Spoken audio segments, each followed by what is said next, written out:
जय हिंद, जय electro homeopathy, जय काउंट सीजर मेटी जी। और आज हम लोग चालू कर रहे हैं वेडनेसडे की क्लास। हालांकि क्लास जो है वो छोटी होगी आज, क्योंकि हमारा एक तीसरा बंदा भाग गया है। उस दिन दूसरा बंदा भाग गया था, आज तीसरा बंदा भाग गया है।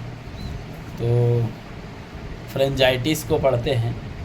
इसमें जीभ की जो जड़ होती है उसके तरफ से गले के भीतर जो गाल का कोश होता है उसमें सूजन आ जाती है। और ये जो होता है ये 3 प्रकार का होता है, जिसको हम लोग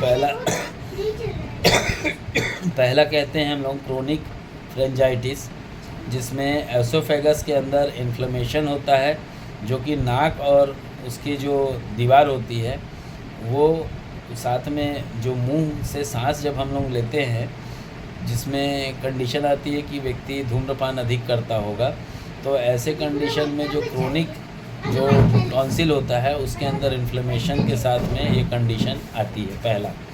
दूसरा कंडीशन होता है जिसमें ग्लैनुलर फ्रेंजाइटिस क्रोनिक कहते हैं।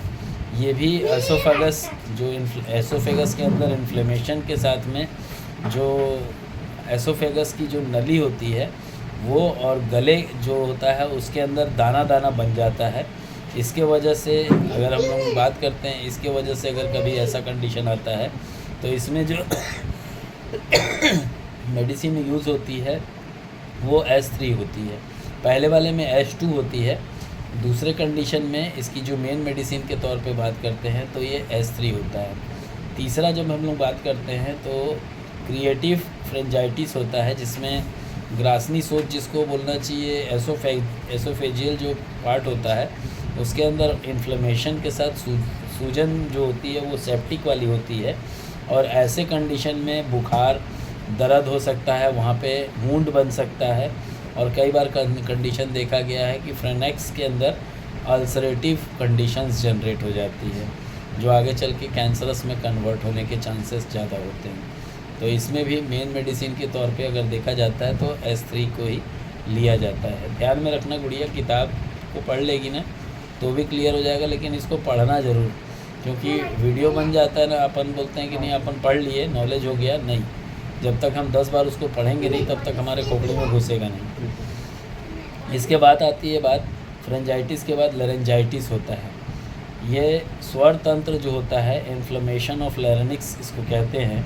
इस अवस्था में स्वर तंत्र के अंदर म्यूकस मेम्ब्रेन जो होता है उसमें इन्फ्लेमेशन हो जाता है, और इसके वजह से वोकल कॉर्ड तथा उसके जो ऊपर का और नीचे का जो वोकल कॉर्ड के अलावा जो उसके नीचे और ऊपर का जो यंत्र होता है उस भाग में ये होता है। और इसकी अगर इलेक्ट्रो होम्योपैथी मेडिसिन की बात करें तो इसमें भी S3 का ही उपयोग किया जाता है। इसमें एक चीज़ अलग से रहता है कि आपको एक्सटर्नल एप्लीकेशन लगाना पड़ेगा, जिसमें A2 क्यों लगा रहे हैं, क्योंकि वहाँ पे दाने दाने जनरेट हुए हैं, ठीक है। S5 को दिया जाता है ताकि लीवर से जो बाइल एक्स्ट्रा सिक्रेशन बाइल का हो रहा है, जिसके वजह से लीवर के फंक्शन में कमी आ रही है, उस फंक्शन को न्यूट्रलाइज कर सके। और क्योंकि यहाँ जलन होती है इसलिए यहाँ पे हम लोग ब्लू इलेक्ट्रिसिटी का भी समावेश करते हैं। सभी प्रकार का जो दवा है उसको बराबर मात्रा में अपन लेते हैं 1:9 के अनुसार। मतलब अपने को क्या करना पड़ेगा, सभी तीनों मेडिसिन का 1-1 ml लेना है। 3 ml हो गया। अब इसमें 27 ml DW मिलाना है, 30 ml अपने पास D1 बन के तैयार हो जाएगा। इसको क्या करना है, एसोफेगस जहाँ जलन हो रहा है वहाँ पे इसको लगाना है बाहर से, और एसोफेगस और साथ में इसी मेडिसिन को 10 ड्रॉप दवा को अपने को पीने के लिए भी अपन दे सकते हैं।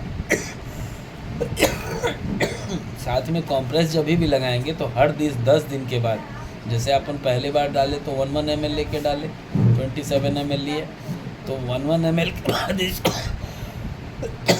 1 ml में कितना होता है, 20 ड्रॉप होता है। तो नेक्स्ट टाइम जब अपन इसको लेंगे तो 30 ड्रॉप लेंगे, मतलब सभी दवाइयों का 1.5 ml लेंगे।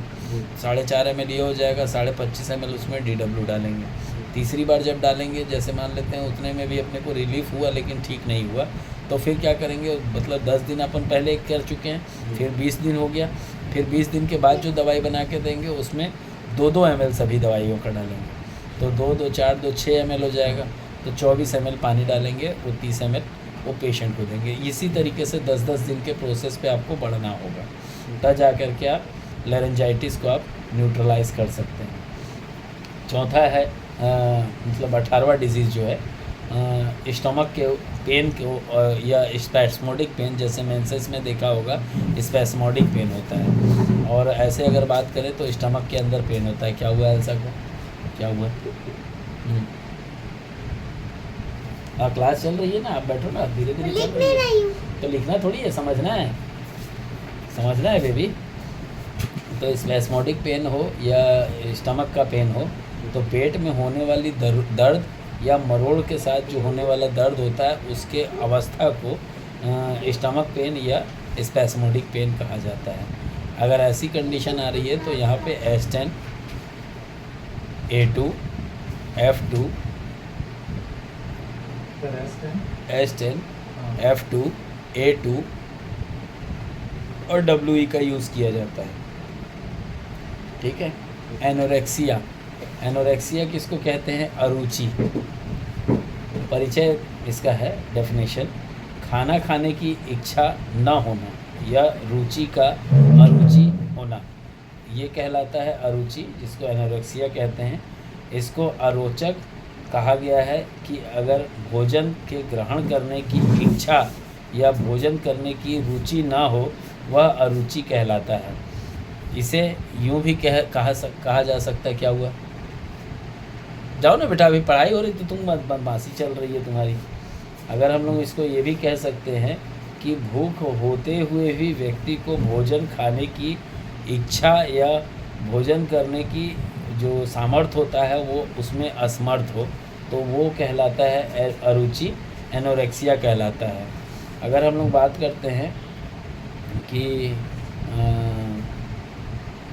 लोअर एब्डोमेन, और या फिर बुक में लवर लिखा होगा, उसको सुधार लेना, लोअर है, LOWER है ना, वो लवर कर दिया है।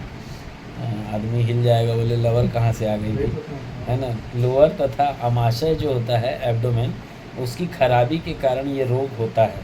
इसके अलावा कुछ अन्य भी कारण हो सकते हैं, उसमें कासा लिखा कारो लिखा है, उसको सुधार लेना, कारण हो सकते हैं जिसमें गैस्ट्राइटिस, कॉन्स्टिपेशन, नर्वस डिसऑर्डर हुआ हो, या कोई पुरानी बीमारी हो जिसमें ब्लड डिसऑर्डर होते हैं, है ना, तो उसके कारण ये होता है। और इसमें आप टेस्ट क्या कराते हैं? ब्लड टेस्ट होगा इसमें, SGPT, इसमें SGPT इंक्रीज़ मिल सकता है, RBC है वो भी इंक्रीज़ मिल सकता है, और कई बार HB जो लेवल है वो डिक्रीज़ मिल सकता है। ऐसे कंडीशन आते हैं। इसमें अगर हम लोग इलेक्ट्रोहोमोपैथी ट्रीटमेंट की बात करें तो इसमें इलेक्ट्रोहोमोपैथी ट्रीटमेंट जो होता है S1, S2, S10, WE, F1, या फिर मेडिसिन देंगे A1, C1, F2 या WE। ठीक है। डिज़ीज़ के अनुसार होगा। अगर डिज़ीज़ लग रहा है एक्यूट है, मतलब लग रहा है कि ज़्यादा पुराना नहीं है, लगभग 1 आध महीना पुराना ही है, तो उस कंडीशन में मेडिसिन चलेगी D6 में। हालांकि डिज़ीज़ जो है वो डिज़ीज़ के अनुसार बता रहा हूँ, है ना, लेकिन क्योंकि फीमेल को होगा, तो अगर मेल को हो रहा है तो वहाँ पे आप दोगे D3। मेल को दे रहे हो सेम फार्मूला रहेगा, लेकिन D3 में रहेगा। फीमेल होगी तो यही formula same to same D6 में हो जाएगा। लेकिन अगर लग रहा है कि ये डिज़ीज़ हुए पेशेंट को लगभग 6 महीना साल भर हो चुका है, तो उस कंडीशन में मेल को जब चलेगा तो D6 चलेगा, बट फीमेल को चलेगा तो D8 D9 चलेगा। यहाँ पे इस बात का खास मतलब ध्यान रखने वाला विषय है। हाँ, उस कंडीशन में फीमेल है तो D8 D9 चलेगा। ठीक है। जैसे अभी केस आया D8 D9 अपन ने उसको कन्वर्ट किया, तो जैसे अभी मान लेते हैं एक अलग से माउथ टू एनस का डिजीज़ है डिस्पेप्सिया, कॉन्स्टिपेशन का सेकेंडरी फॉर्म होता है ये। इसमें पता कैसे चलता है? जैसे लैट्रिन करते हैं प्रायः, तो वहाँ पे गीलापन नहीं मिलेगा, चपचपापन नहीं मिलेगा। देखोगे कि जैसे खाना खाया, खाना खा करके अपन मोशन होना था लेकिन मोशन नहीं किया, और फिर कुछ खा लिया तो और फिर उसने मोशन पास नहीं किया, तो 1 से बार 2 बार 3 बार जब इस टाइप का प्रोसेस करेगा ना, तो क्या होता है, मोशन तो निकलेगा बाहर, मना नहीं है, लेकिन वो एकदम चिपचिपा होगा और जिस जगह गिरेगा वहीं चिपक जाएगा। आपकी उंगली में भी लगेगा तो वो निकलेगा नहीं जल्दी, छूटेगा नहीं। तो वो समझ में आ जाता है डिस्पेप्सिया। पेशेंट बताता है इस चीज़ को पूछने से। अगर किसी को डिस्पेप्सिया है तो डिस्पेप्सिया में क्या होता है, अग्नि मंद पड़ जाती है, जो भूख की जो उत्तेजना होती है ना वो मंद पड़ जाती है, जिससे भोजन का जो डाइजेशन होता है वो भली भांति नहीं हो पाता है। और कई बार ऐसा होता है कि इसके वजह से रोग जो होता है उसमें रोगी के भूख लगने की जो प्रोसेस होती है उसमें कमी आती है। बहुत कम मात्रा में भोजन खाया जाता है व्यक्ति से और बहुत देर से वो खाना पचता है। अगर साथ ही साथ में अगर बात करते हैं तो एब्डोमेन के पोर्शन में पेन हो सकता है या कई बार भारीपन महसूस होता है। कई बार पानी की कमी होने की वजह से लॉस ऑफ वाटर होता है, क्योंकि ऐसा व्यक्ति ठंडा पानी या गटक के पानी पीना पसंद करता है। तो ऐसा जो करता है उसको गर्म पानी में कन्वर्ट कराया जाता है। दूसरी चीज़ है, उसको गटक के नहीं पानी पीना है, गटकेगा तो टॉन्सिल पे चोट लगेगी और उसके वजह से जो बोलना चाहिए उसके वजह से क्या है, वहाँ पे दर्द भी होगा और उसके वजह से उसको कफ, वूफिंग कफ जनरेट हो जाएगी और वही वूफिंग कफ बाद में ड्राई कफ में कन्वर्ट हो जाएगी। खांसेगा तो उसको यहाँ से महसूस होगा कि खुसखुस कर रहा है कुछ और यही करता रहेगा वो, अभी जैसे वो आवाज़ की। तो या फिर कुत्ते वाली खांसी, तो वूफिंग कफ, पुरुलेंट कफ या ड्राई कफ व्यक्ति को पकड़ लेगा और आदमी क्या अनुमान लगाता रहेगा, अरे यार कफ हुआ है, कफ की मेडिसिन खाएगा। तो कफ की मेडिसिन जब खाएगा तो क्या होगा, जहाँ लार्ज इंटेस्टाइन को न्यूट्रलाइज होना था वहाँ लार्ज इंटेस्टाइन न्यूट्रलाइज नहीं होगी, उल्टा और भड़क जाएगी। बाद में क्या होगा, माउथ में स्टोमेटाइटिस जनरेट करके देगा यही। ठीक है, तो माउथ के अंदर आप अगर कोई माउथ की मेडिसिन चलाते हैं तो वहाँ पे BE डाल करके आपको चलाना पड़ेगा, तब जा कर के न्यूट्रलाइज करने की स्थिति को जनरेट करेगा। कई बार होता है लाल स्राव, मतलब लाल रंग का लिक्विड माउथ से निकलता है, देखने से लगता है ब्लीडिंग हो रही है ना। और कई बार अंगों में दर्द वाले सिम्टम भी मिलते हैं। तो यहाँ अगर मेडिसिन की बात करते हैं, हालांकि मैं S1 को लेकर के अपने क्लिनिकल रिसर्च को नहीं किया, बट क्या है कई डॉक्टरों को देखते हुए जब अपन मेडिसिन बनाते हैं तो यहाँ पे S1, F2, VER1, D6 में अपन देते हैं, है ना, या फिर S1, S10, C10, A3, F1, VEN1 दे सकते हैं, या फिर VER1 को अल्टरनेट में VER1 को अपन देंगे D6 में खाना खाने के बाद। ठीक है, खाना खाने के पहले S1 और खाना खाने के बाद S10 को दिया जाता है। अब बात आती है 21 नंबर, स्टोमेटाइटिस, मुंह पाक होना, माउथ में अल्सर होना। तो यूज़ हुआ था ना तेरे को, माउथ अल्सर हुआ था, हाँ, खतरनाक वाला हुआ था इसको। हाँ, तो स्टोमेटाइटिस मुख पाक, मुख की म्यूकस मेम्ब्रेन के शोध का कारण हो करके स्टोमेटाइटिस मुंह में जनरेट होता है। इस रोग में मुख के भीतर ओठ, जीभ, तालू मतलब ऊपर का जो प्लेट होता है वो, और कपोल दैट मीन्स जो गाल के अंदर का जो म्यूकस मेम्ब्रेन, म्यूकस कैविटी है ना वो, वहाँ पे, और इनस करके एक जगह होती है। इनस क्या होती है, जो माउथ के अंदर की कैविटी होती है ना, इधर देखो गाल है, अंदर से भी म्यूकस का गाल है और जो बीच का जो पार्ट है ना उसको इनिस कहते हैं। तो ऐसे जगह पे जब हीटनेस बढ़ती है तो स्टोमेटाइटिस बॉडी में जनरेट होता है। इसमें अगर मेडिसिन की बात करते हैं तो A2, C2, P2, L1, DE सभी का 1-1 ml लेकर के मतलब कितनी मेडिसिन हो गई, 5 मेडिसिन हो गई। तो 5 मेडिसिन के लिए 5 ml ये सब मेडिसिन हो जाएगी। 25 ml इसमें DW डलेगा और इस तरीके से ये मेडिसिन DW डल करके D1 बनेगा। इसका 5 या 10 बूंद आधा कप गर्म पानी में मिला करके पिलाएंगे पेशेंट को। और साथ ही साथ में जो D1 अपन ने बनाया है उसी D1 में से अपन क्या करेंगे, 3 ml निकालेंगे दवा को, इसमें 50 ml ग्लिसरीन मिला देंगे और मिलाने के बाद इसको कम से कम 5 मिनट स्ट्रोक करेंगे। क्यों? क्योंकि वाटर बेस रेमेडी और ग्लिसरीन में मिक्स होने में उसको कम से कम 5 से 10 मिनट लगेगा स्ट्रोक करने के बाद।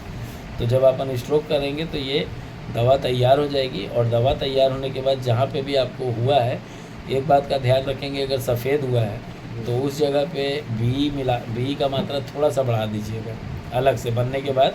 जैसे लग रहा है पेशेंट को अपन 10 ml दे रहे हैं बना करके, तो उस 10 ml के अंदर कम से कम 10 बूंद दवाई बी का अलग से और मिला देना है लगाने के लिए। वो एक्सटर्नल वे में जो 10 ड्रॉप की पॉलिसी होती है वो यहाँ पे पुटअप हो जाएगी, तो पेशेंट को जल्दी से रिलीफ मिलने लगेगा। बात आती है 22वां number disease mouth to anus का, हार्ट बर्न। अपन सभी लोग जानते हैं कि खाना हम खाए, एक बार खा लिए, कुछ अच्छा पसंद आ गया, नहीं यार मेरे को तो गुलाब जामुन पसंद है, खाना खाया हूँ, लेकिन 4 ठो गुलाब जामुन दिख रहा है, साले को 4 ठो तो पक्का दबाऊँगा। तो भाई अपने प्लेट में ले ही लिए है, आजू बाजू में कोई दोस्त यार है, साला उसका भी आज मेरे को गायब कर देना है 1 ठो।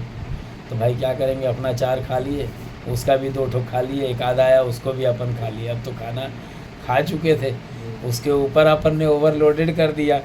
भाई अच्छी चीज़ थी बोल करके, ये बच्चा रहे तो काजू कतली निपटा देगा, ये बच्चा रहेगा तो 1 डब्बा काजू कतली दे दो, पूरा एक ही बार में खा जाएगा खाना खाने के बाद। तो भाई होगा क्या उसके बाद, अब तो खा लिए, अब जब ऊपर प्रेशर आएगा, जब गैस का रिलीज़ ऊपर आएगा तो स्वाभाविक है आपको ये जगह पे लगेगा कि आग लग गया। अब उस आग को कैसे बुझाओगे, तो वहाँ पे अपने को हार्ट बर्न होता है। क्यों होता है इस चीज़ को पहले समझ लेते हैं। क्या हुआ एल्सा जी को, ये मारना तो पीछे घूम जाओ, बांध देते हैं बदमाश को। हाँ ये बंध गया, बास टापा बदमाश आस्था सिंह है ये।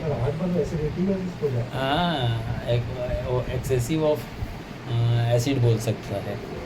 तो यहाँ पे जब वदाही पदार्थ, मतलब जो हम नहीं खाए थे, खाने के बाद और भी ओवरलोडेड कर दिए, ऐसे पदार्थ का सेवन करने से पित्त में एसिड गुणा की अति वृद्धि हो जाती है, तो उसे हार्ट बर्न कहते हैं। भोजन ठीक से न पचने से आमाशय अधिक उत्तेजित हो जाता है।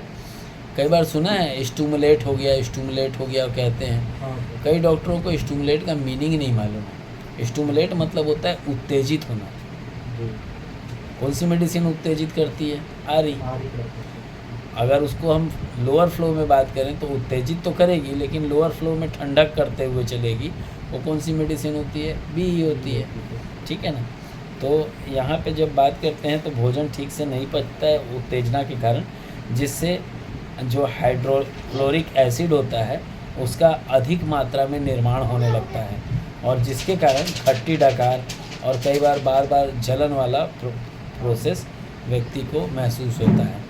इसमें अगर आपके पास कोई एसिड हटाने वाली दवा हो, उसके अंदर बी डाल दो, या आप A3B को ले करके मिक्स कर लो आपस में, H10 A3B तीनों का आप ले लो 5-5 बूंद, मिक्स कर लो आपस में, और उसको डायरेक्ट टू टंग कर लो, है ना। वो न्यूट्रलाइज कर देगी। H2 बाइल को कम करेगी, ठीक है, बाइल के सिक्रेशन, H2 बाइल के सिक्रेशन को कम करेगी, है ना। H10 ठंडकता देगी पेट को, और B न्यूट्रलाइज करेगी। अगर लग रहा है कि नहीं हार्ट रिलेटेड कुछ इशू रहते हैं पेशेंट को, जैसे BP वगैरह रहता है, तो वहाँ A3 भी डालना उचित होगा, ठीक है। तो सभी दवाइयाँ 4 दवाई हो रही है, H2 H10 A3 और B, है ना। तो आप यहाँ पे डाल करके दे सकते हो D2 फॉर्म में, 10 ड्रॉप दे सकते हो, क्योंकि हम दवाई बनाए तो सभी का 5-5 बूंद मिलाए, तो यहाँ हो गया क्या 20 बूंद हो गया। लेकिन हम 20 बूंद पेशेंट को डोज नहीं देना है, 10 ड्रॉप डायरेक्ट टू टंग डालना है, न्यूट्रलाइज हो जाएगा सिंगल डोज में, ठीक है। बात आती है 23 नंबर का, कॉन्स्टिपेशन। क्या है, थेरेपेटिक इसलिए ज़रूरी है क्योंकि थेरेपेटिक के आधार पे आप लोग ट्रीटमेंट आसानी से कर पाते हैं। तो अगर कॉन्स्टिपेशन का बात करते हैं तो मल विसर्जन 24 से 48 घंटे में नियमित रूप में एक बार भी न हो रहा हो तो उसे हम लोग मल बंधन कहते हैं, जिसको कॉन्स्टिपेशन कहा जाता है। इसमें स्टूल जो होता है, बुक में स्टूट लिखा है, उसको सुधार लेना, स्टूल है।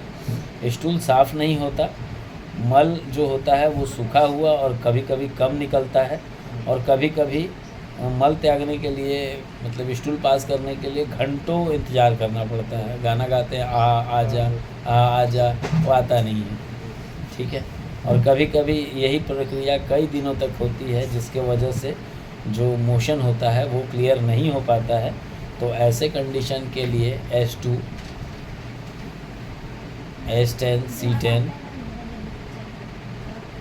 C2, C15, GE, WE D1 form में दिया जाता है। ये डायबिलिटी है एक तरह की, मोशन नहीं पास हो पा रहा है। D1 में देना चाहिए। हाँ, D1 में देते हैं। डायबिलिटी जहाँ पे आया शब्द तो क्या लिखते हैं अपन, डायबिलिटी के लिए D1 दिया जाता है, ठीक है। तो यहाँ पे अपन डायबिलिटी के लिए D1 देंगे, और D1 की डोज़ क्या होती है, 20 ड्रॉप। तो अगर लग रहा है पेशेंट को ज़्यादा दिन पुराना नहीं है कॉन्स्टिपेशन, तो 10 ड्रॉप देंगे। लेकिन बता रहा मेरे को रहता है अक्सर, तो उसको 20 ड्रॉप सिंगल बेड टाइम, सोने के टाइम देना है। और पेशेंट जब न्यूट्रलाइज हो जाएगा, सवेरे उसको एक गुड़गुड़ देगा और उसको अलार्म जग जाएगा। वो अगर नहीं भी सोने के उठने वाला होगा ना, उसको आभास हो जाएगा निकलने वाला है बे, अब जितना जल्दी उठ और भाग, नहीं तो यही निकाल देगा वो। और बैठेगा और पूरा ढर्र, जैसे डिसेंट्री वगैरह में होता है, एक बार में ढर्र करके निकलेगा पूरा साफ, 1 से 2 बार न्यूट्रलाइज हो जाएगा। सर तो गैस का ही दवाई है क्या? गैस का फॉर्मूला अलग अलग है, बट मतलब भाई देख क्या होता है, एक पेटेंट वे में अपन ने मेडिसिन बनाया, तो पेटेंट वे में क्या होता है, जब हमको रिज़ल्ट मिलता है, जब एक बार रिज़ल्ट आया, 2 बार रिज़ल्ट आया, 3000 बार रिज़ल्ट आया, कोई पेटेंट फार्मूला बन रहा है तो 3000 5000 बार टेस्ट हुआ होगा ना भाई। अब जब टेस्ट होता है तब आदमी बोलता है नहीं यार ये तो ऑथेंटिक हो गया। अब जब प्रोडक्ट ऑथेंटिक होता है तो उस प्रोडक्ट की टेस्टिंग कराना उचित होता है। क्यों? क्योंकि कोई भी जब आप कंडीशन आ गई, मान लेते हैं किसी के साथ तूने दिया और कोई खुदा ना खास्ते साला जहर ही खा के मर गया, फंस तो तू गया, क्योंकि दवाई तो तेरी खाया है। भाई वहाँ पे GST बिल भी काम आती है, ठीक है GST बिल मैंने दवाई लिया था, लेकिन GST बिल तेरे को बचाएगा नहीं, वो ये करेगा कि हाँ भैया मैंने ख़रीदा था।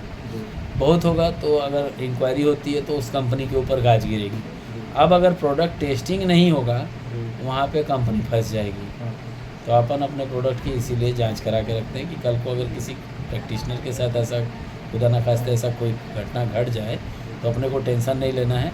ये रिपोर्ट है सर, अपन सीधा कोर्ट में सबमिट कर दिए। अब भाई पेशेंट के पास भी वो रिपोर्ट, भाई प्रोडक्ट होगा जिसको खा के मरा, हमारे पास भी है, और हमने जिसको चेक करने के लिए सैंपल प्रोवाइड किया हुआ था उसके पास भी है। तो भाई तीनों टेस्ट होगा, तीनों का रिपोर्ट क्योंकि कॉमन आना है, रिपोर्ट कॉमन आएगा तो भाई वो डॉक्टर जो है वो चुपचाप बाहर बरी हो जाएगा। समझ में आया?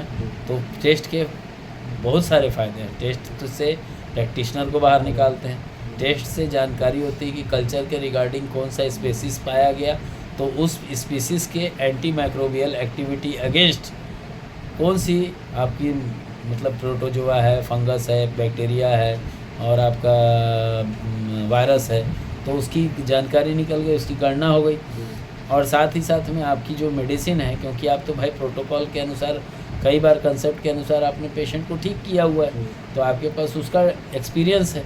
जब आप तीनों को कंपाइल करते हो और कल्चर आप निकालते हो तो कल्चर में क्या देगा, ज़्यादा से ज़्यादा एलोपैथी वाला अपने अनुसार लिखेगा, लेकिन माइक्रोबायोलॉजी तो उसकी मतलब बैक्टीरिया का नाम हो गया या स्पीसीज, बैक्टीरिया का स्पीसीज हो गया, वायरस का स्पीसीज हो गया, फंगस का स्पीसीज हो गया या प्रोटोजोआ का स्पीसीज हो गया, वो तो वहाँ डिफाइन करेगा ना कि किसका है।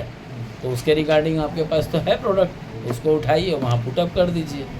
भाई ज़्यादा पुराना लग रहा है तो भाई उसको D5 में चले जाओ, लग रहा नहीं है एक्यूट है तो D2 में चले जाओ, लग रहा नहीं वो कैंसरस है तो D8 में चले जाओ, लग रहा है साला वो तो निपटने ही वाला है तो D10 दे दो।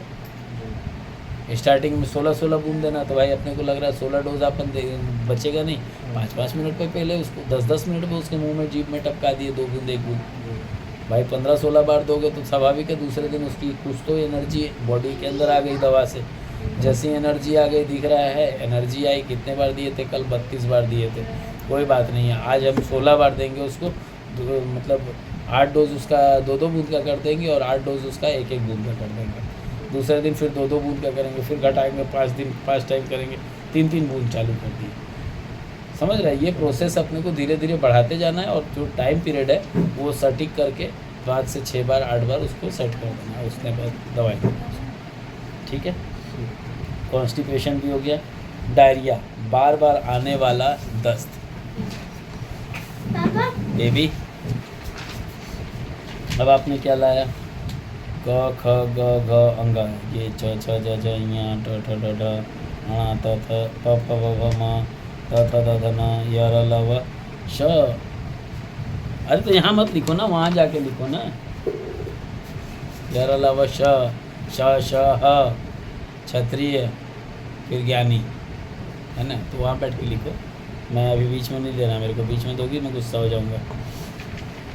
एनस मार्ग से जल बहुत मल का बार बार, जल रूप में मल का बार बार परित्याग होना।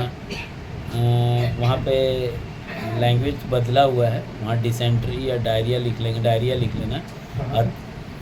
अतिसार करके लिखा होगा। बार बार परित्याग होना, है ना? वो कपतिंग वमन लिखा है ना, उसको सुधार करके वहाँ डायरिया लिख लेना। अतिसार कहलाता है। इसमें मल जो होता है, स्टूल जो होता है वो पतला होता है और बार बार मात्रा में आता है। जब खाया जाता है कोई खाना, अगर आपने खाया तो खाने के तुरंत बाद आपको ऐसा महसूस होगा कि मोशन आने वाला है और आमाशय जो है वो उसको पचा नहीं पाता, और ऐसी कंडीशन में अनपच होकर के जो खाना होता है वो दस्त के साथ डायरेक्ट बाहर निकल जाता है। अगर यही रूप बिगड़ जाए तो इसको कोलेरा कहते हैं, है ना?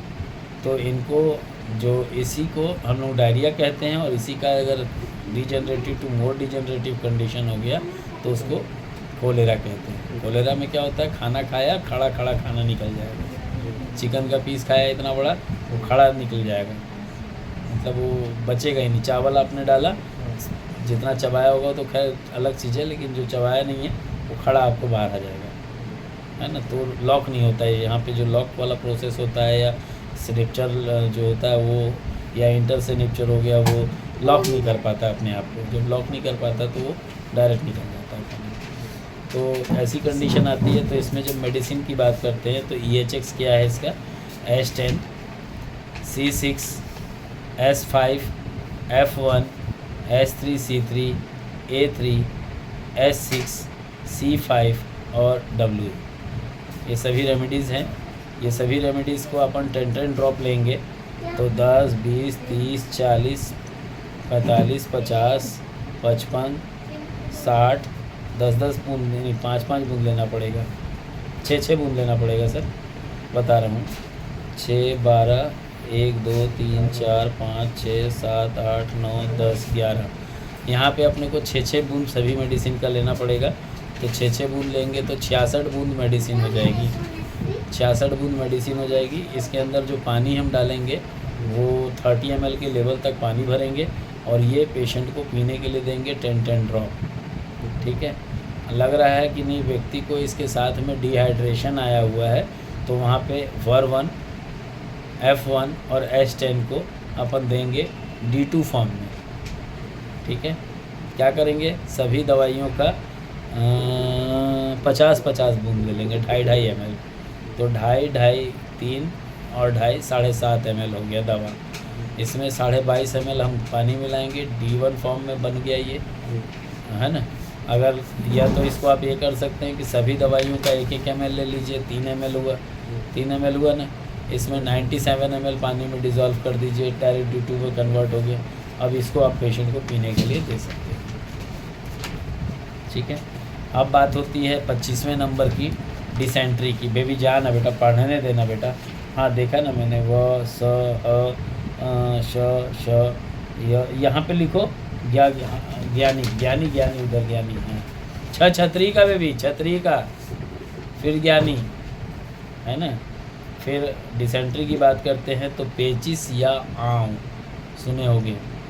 तो इसमें क्या होता है? जब बार बार प्रवाहन करने की, थूकने कूथने की, मतलब अगर जैसे थूक जैसा लैट्रिन महसूस निकलता है तो थोड़ी सी मात्रा में मलयुक्त स्लेस्मा एनस के मार्ग से बाहर निकलता है। नहीं ना बेटा, जा ना, पढ़ाने दे यार, क्या डिस्टर्ब कर रही है बार बार तू? मार खाना है क्या तेरे को? मांस नहीं तो बाहर निकलता है और इसे प्रवाहिका पेचिस या आंव या डिसेंट्री कहते हैं। इससे रोग में मरोड़ के साथ साथ में थोड़ा सा स्लेस्मा युक्त म्यूकस के साथ में जो स्टूल होता है वो बाहर निकलता है और केवल कभी कभी स्लेस्मा कफ के जैसा निकलता है। इसको हम लोग आंव कहते हैं या मरोड़ के साथ में जो कई बार खून भी निकलता है। तो ऐसे में इस पेचिस को दस्त का नाम से पुकारा जाता है। ऐसे में कंडीशन अगर एक्यूट हो तो वहाँ पे हम D5 देते हैं, लेकिन अगर क्रोनिक हो तो हम वहाँ पे D6 देते हैं। एक्यूट होगा तो हालांकि एक्यूट 1 2 3 होते हैं, बट इस डिजीज़ में एक्यूट की बात करेंगे तो D5 फॉर्म में आपको देना होगा। क्या करना होगा? S10 C13 वर 1 और वर 2 दोनों, वर 1 और वर 2, वहाँ पे वर 12 लिखा हुआ है, वर 1 और वर 2 दोनों डालना है और F1 भी डालना है। तो ये आप जब देंगे तो D5 में देना, मतलब सभी दवाइयों का क्या करेंगे, 15-15 बूंद ले लेंगे, है ना, 15-15 बूंद ले लेंगे। तो क्या करेंगे, 15-15 बूंद लेंगे तो यहाँ क्या हो जाएगा आपके पास, 15 दूनी 30 और 15 दूनी 30 और 30 और 15 45 ड्रॉप हो जाएगा मेडिसिन, ठीक है। और लगभग इसके अंदर आप मेडिसिन के अंदर पानी जो मिलाएंगे 28 ml पानी मिलाएंगे, तो ये मेडिसिन आपकी तैयार हो जाएगी D5 फॉर्म में, और तब पेशेंट को पीने के लिए देंगे अगर एक्यूट कंडीशन है तो। और डोज जो होगा वो एक्यूट के अकॉर्डिंग होगा 10 ड्रॉप, हायर डाइल्यूशन 5th, लेकिन वहाँ जो डोज होगी वो 10 ड्रॉप होगी। लेकिन अगर लग रहा है कि नहीं क्रोनिक है कंडीशन, परसों से है, पहले से है, तो यहाँ पे आपको वेन-1 भी आपको अलग से डालना पड़ेगा, लगभग 10 ड्रॉप वेन-1 भी डालोगे यहाँ पे। और ऐसी कंडीशन में आप इस मेडिसिन को बोलना चाहिए S10 हो गया, C13 हो गया, वर 1 वर 2 हो गया और F1 हो गया। ये मेडिसिन को आपको डालना पड़ेगा 6 पहले, तो हो जाएगा 6 6 12 6 18 और 6 18 और 6 आपका 24 और 6 30, मतलब 1.5 ml मेडिसिन हो जाएगी और 28.5 ml इसमें आप पानी डालोगे और ये आपका तैयार हो जाएगा D6 फॉर्म में। और इसको आपको देना होगा पेशेंट को पीने के लिए, या फिर आप अगर मान लेते हैं 38 मेडिसिन आपके पास, मान लो एसेंस है, D3 एसेंस है, ये तो आपने बेस से बनाया, लेकिन लग रहा नहीं एसेंस है पेशेंट के पास, पेशेंट नहीं डॉक्टर के पास एसेंस है, D3 का एसेंस किट लिया उसने, भाई नहीं था बेस खरीदने का पैसा, तो उसने एसेंस लिया। अब एसेंस से उसको D6 बनाना है तो कैसे बनाएगा? तो क्या करेगा, सभी दवाइयों का, क्योंकि वो 3rd फॉर्म में पहले से है, तो सभी दवाइयों का 2-2 ml ले लेगा, 2 2 4 2 6 2 8 2 10 ml हो गया। उसमें या तो ये कर सकता है कि D5 का सभी दवाइयों का जो है, क्योंकि कितनी दवाई है, 1 2 3 4 5, तो 6-5 या कितनी होती है 30, तो सभी दवाइयों का 6 ml ले लेगा। लेकिन लग रहा नहीं उसको D6 फॉर्म में देना है, तो 38 मेडिसिन को D6 फॉर्म में बना के रखे रहते हैं कई लोग, तो वहाँ क्या करना है, सभी दवाइयों का 6 ml, तो क्या होगा, D6 कन्वर्ट कर रहे हैं तो 6 ml लेंगे, 6 मेडिसिन है तो 6 कितना हो जाएगा, 36 ml। 36 ml में से 30 ml पेशेंट को उठा के दे देना, 6 ml आपके पास पड़ा हुआ है, नेक्स्ट टाइम कभी काम आ जाएगा, ठीक है। तो ये हो गया आपका, अपन इसको पूरा गैस्ट्राइटिस तक कर लेते हैं, इसके बाद अपन इसको ड्रॉप करेंगे, 33 मिनट 34 मिनट हो भी गया है। तो एक होता है 26वां डिजीज़ है गैस्ट्रेल्जिया, या इसको कहते हैं इंटेस्टाइनिक कॉलिक या एंट्रेल्जिया भी इसको कहते हैं। आंतों के अंदर रासायनिक या यूँ कहूँ कि स्वाभाविक ढंग से दर्द के साथ सूजन या टिस के साथ में दर्द महसूस होता है, तो समय समय पर ये एक तरह का तेज़ दर्द भी देता है और कभी कभी हल्का हल्का IBS टाइप का चुभन वाला दर्द भी देता है। ऐसी कंडीशन में व्यक्ति को enteralgia, spasmodic pain, gastralgia, acute abdomen pain और इंटेस्टाइनल कॉलिक की समस्या देखने को मिलती है। इससे आंतों में किसी तरह का यांत्रिक परिवर्तन नहीं होता है। कई बार देखने से लगता है कि नहीं यहाँ कंडीशनल कुछ जनरेट तो नहीं हो गया भाई, कभी गैस इधर भाग जा रहा है कभी इधर भाग जा रहा है, तो है चक्कर क्या है? तो चक्कर कुछ नहीं है, गैस राउंड अप ले रहा है। आदमी को डाउट होता है कि कुछ तो है जो चल रहा है, चलता कुछ नहीं है। इसमें अगर हम लोग मेडिसिन की बात करते हैं तो यहाँ एक एक्सटर्नल एप्लीकेशन देने की आवश्यकता होती है। C6, A3, L1, RE या WE। RE अगर किसी को हाई बीपी रहता है तो RE नहीं देंगे, वहाँ WE देंगे। लेकिन अगर हाई बीपी से रिलेटेड कोई शिकायत नहीं कर रहा है तो आप वहाँ पे RE देंगे। RE देंगे मतलब ये दवा किस फॉर्म में रहेगा? डाइल्यूशन थर्ड फॉर्म में रहेगा।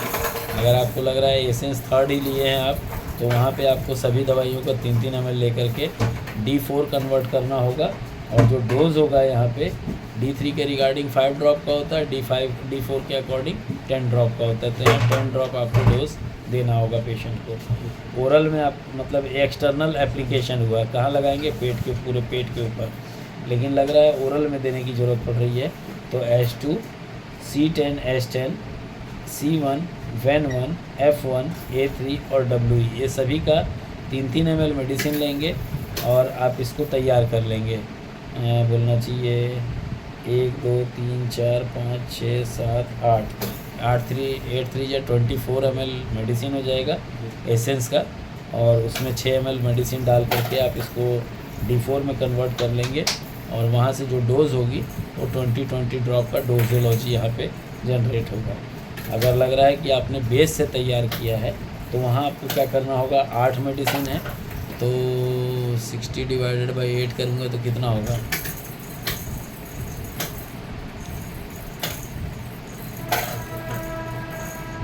8 6 जा 48, 8 5 जा 48, 6 जा 48, 56 होगा ना। तो अपन को 56 ml लमसम मेडिसिन को जनरेट करना होगा। तो मेडिसिन जनरेट करने के लिए अपने को सभी दवाइयों का 8-8 बूंद लेना पड़ेगा।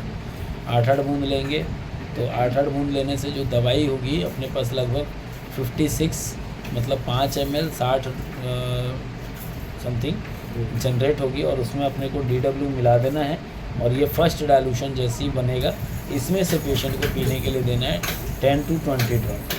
और इसके अलावा में बिफोर मील में S1 फर्स्ट डाइल्यूशन में और आफ्टर मील खाना खाने के बाद S10 का खाना फर्स्ट डाइल्यूशन में 10 ड्रॉप डायरेक्ट आप दे सकते हैं, या 30 ml ल्यूकवार्म वाटर के साथ भी मिला करके आप इसको पिला सकते हैं। 27 नंबर को पढ़ लेते हैं, फिर 28वां अपन उस दिन के लिए अगले बुधवार के लिए छोड़ते हैं, है ना।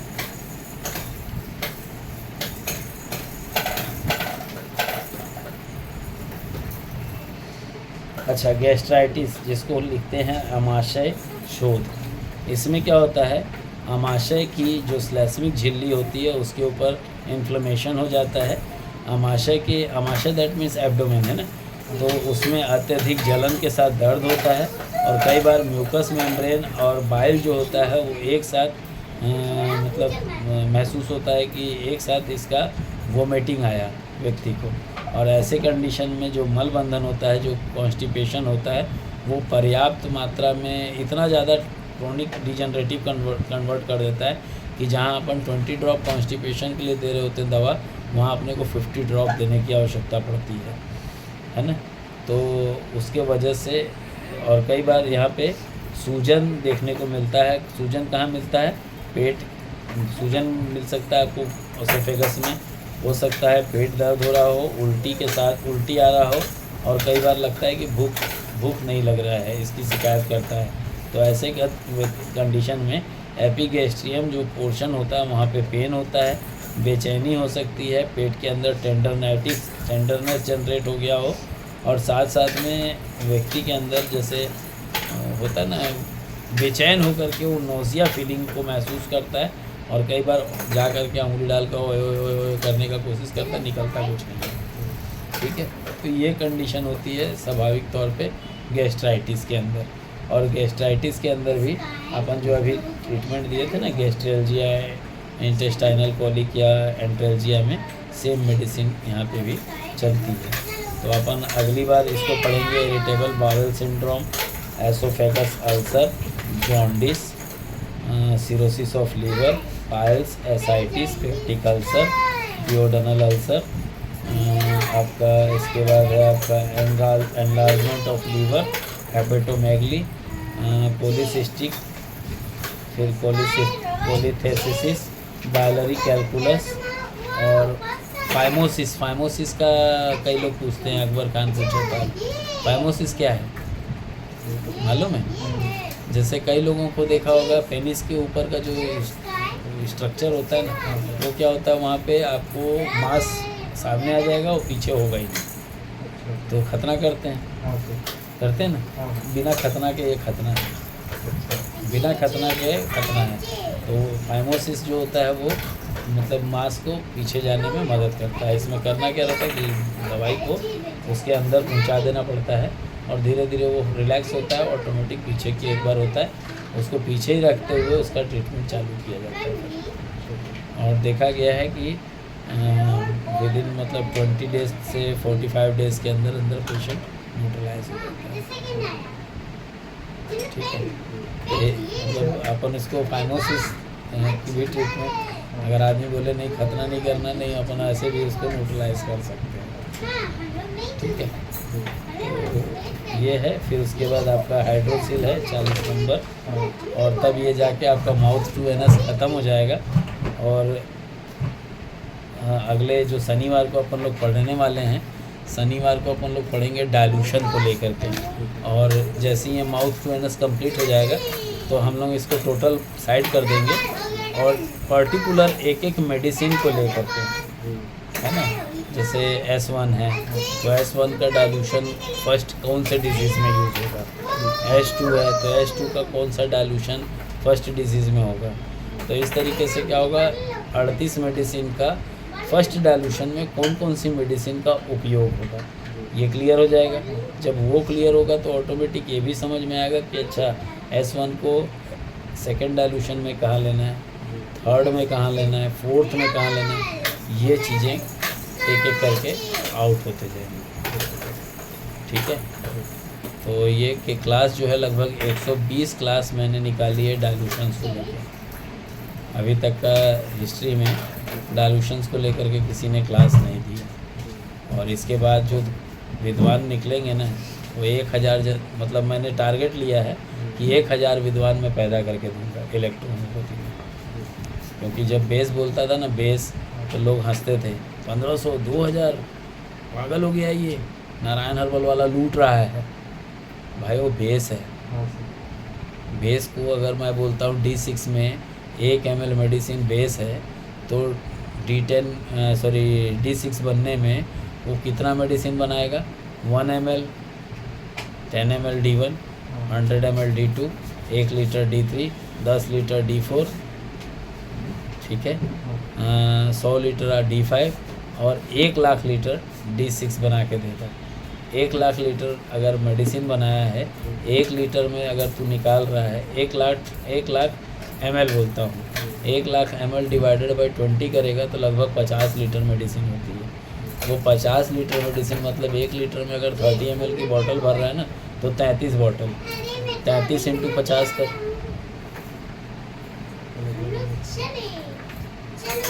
33 बोतल 1 लीटर में निकाला तो 10 लीटर में कितना निकाला, 330 बोतल निकाला। अब 50 लीटर है तो भाई वो महंगी कहाँ है मेडिसिन यार। तो मैं मेडिसिन बोलता हूँ 1 रुपये की भी मेडिसिन नहीं है, उतने का तो पानी की तरह, पानी उससे महंगा तेरे को पड़ने वाला है, बॉटल उससे तेरे को जब बोलेगा 5 रुपये की बोतल, 6 रुपये की बोतल, अरे यार तो बहुत महंगा हो जा रहा है यार दवाई, अब कैसे करूँ। यहाँ टेस्ट का अमाउंट अपन निकालते हैं, इसलिए प्रोडक्ट की क्वालिटी अपन डिस्टर्ब नहीं होती पहली चीज़, क्योंकि भाई हमारा तो टेस्टेड है, तो जब टेस्टेड होगा तो उसी रिगार्डिंग आपने बनाया होगा। और जब मेडिसिन आपके पास बनी हुई है तो वो मेडिसिन आप सामने वाले को किसी को भी दे रहे हो पर्टिकुलर, तो उसको तो टेस्टेड है ना भाई। आप तो निश्चिंत हो ना कि नहीं यार मैं दे रहा हूँ, कुछ भी होगा तो साला कंपनी समझेगी, बात ही ख़त्म हो गई। और जब रिज़ल्ट मिलेगा तो भाई पेशेंट और डॉक्टर समझेगा, वो एक से दूसरे को बताएगा, दूसरा तीसरे को बताएगा, चौथा को बताएगा।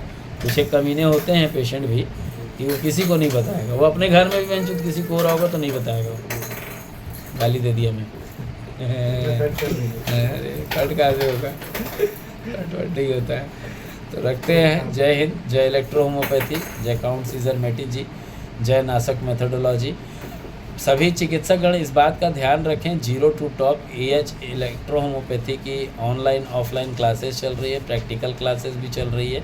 अगर आप छत्तीसगढ़ से बिलोंग करते हैं तो 1 बजे से लेकर 4 बजे के बीच में हमारी क्लास होती है बुधवार के दिन, और शनिवार के दिन भी 1 बजे से लेकर 4 बजे तक क्लास होती है। अगर आपको लगता है कि हाँ मुझे क्लास अटेंड करनी है तो आप वेलकम, स्वागत है आपका Narayan herbal spagyric, opposite quarter number 6G, street 83, HSCL colony, sector 6 Bhilai में। साथ में ये क्लास जो होती है ये ऑफलाइन क्लास के अलावा में ऑफलाइन में वीडियो जनरेट किया जाता है ताकि सभी चिकित्सक इसको देख सकें। नारायण हर्बल स्पेजरिक्स यूट्यूब चैनल है, उसके माध्यम से आप इसको वीडियो को देख सकते हैं। सब्सक्राइब करके रखिएगा। बेहतर होगा कि अगर इस क्लास को अटेंड करना है तो कई क्लासेस जो हैं वो वॉइस मैसेज पे जाती है ग्रुप के अंदर, तो 0 to top EH offline online class को ज्वाइन करने के लिए 500 रुपीज़ वन टाइम जमा करना है बस। आपको किसी प्रोग्राम को अटेंड करने की ज़रूरत नहीं है। नहीं अगर अटेंड करते हैं तो भी आपको जो क्लासेस वॉइस मैसेज के अनुसार, डाटा के अनुसार या यूट्यूब के माध्यम से आप लोगों को उपलब्ध होती है वो ग्रुप में उपलब्ध होती है। तो आज्ञा चाहूँगा आज के लिए, धन्यवाद।